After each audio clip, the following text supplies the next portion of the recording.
Bismillahirrahmanirrahim.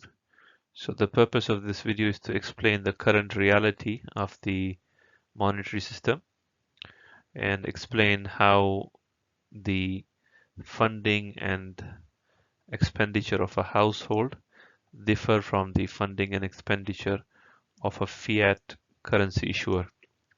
So let's first define a household. So a household is, let's say, the private sector. So it's an individual or a family which is earning income and then using its income to fund its expenditures. So let's say a family earns 100,000 per month and then it spends 90,000 out of the income.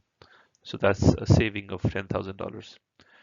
However, if the household wanted to spend 110,000, then what it would have to do is it would have to borrow $10,000 from friends or family or a local private bank. So it is said, and this belief is widely held by the masses as well as economists also, a lot of them, that a household is like a government. So just as the household needs to earn first in order to be able to spend, similarly a government needs to earn first in the form of taxation to be able to spend. And if there is a deficit, if the income of the government is not sufficient, then the economists and laymen think or believe, based on their understanding, based on the previous gold standard, that the government needs to borrow for funding its expenditure. So we'll try to dispel that myth in this video.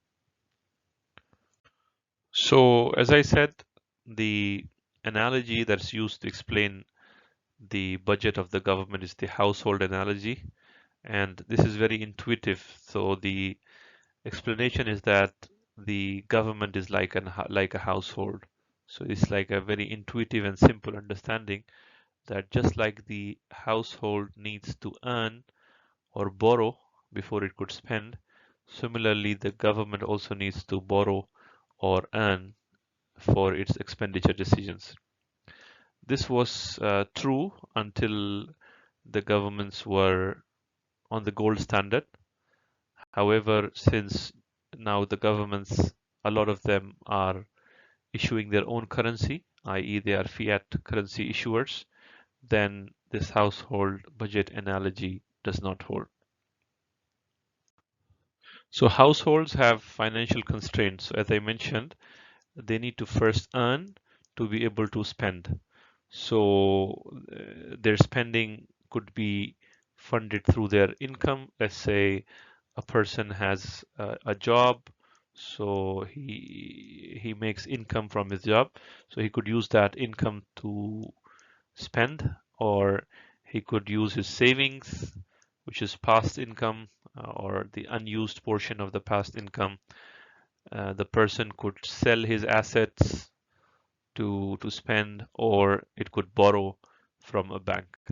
So these are the various options which households have to fund their spending.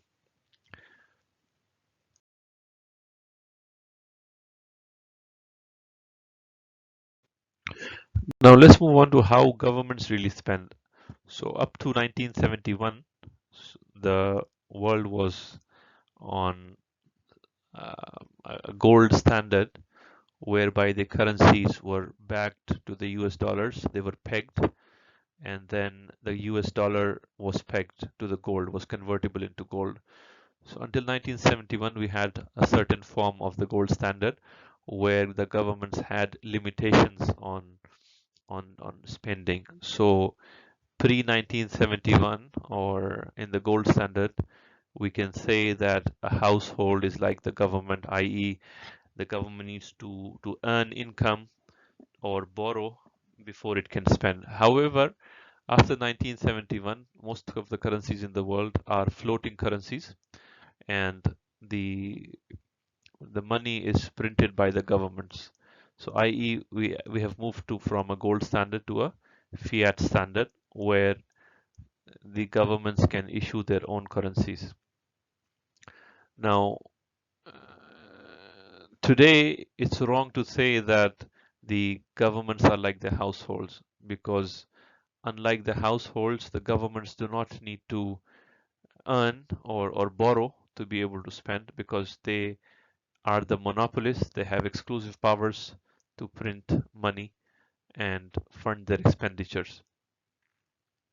So therefore, the currency issuing governments are not financially constrained, and the way money is created is by typing numbers into the banking systems. So the reality of the modern money is that it's keystrokes, its assets and liabilities is just numbers which are typed into the systems. So money is created at two levels, one at the level of the central bank, which creates money by typing numbers, and also private banks do the same. So the entire money, or the bulk of the money, is actually created by the private banks, and the remaining portion is created by the central bank. And I see there is a lot of confusion on this topic, and a lot of people, including economists, think in terms of these constraints. And Barack Obama, for example, famously said that we've run out of money, and how will the government fund its expenditures since we've run out of money, we don't have the funds available. And we hear this from politicians, from governments, from economists, from the laymen, that there is no money. However, the correct understanding in a fiat standard is that the real constraint is not money, but the real constraint is the actual resources. So as long as you have land, and you have labor, and you have entrepreneurs in an economy, then you can basically print money, and you can bring together the different factors of production and produce goods and services. So money is not really a barrier or a constraint to production or the growth of an economy. So once we move beyond this understanding, we see that the world opens up, and there are huge opportunities in terms of growth and development. Thank you.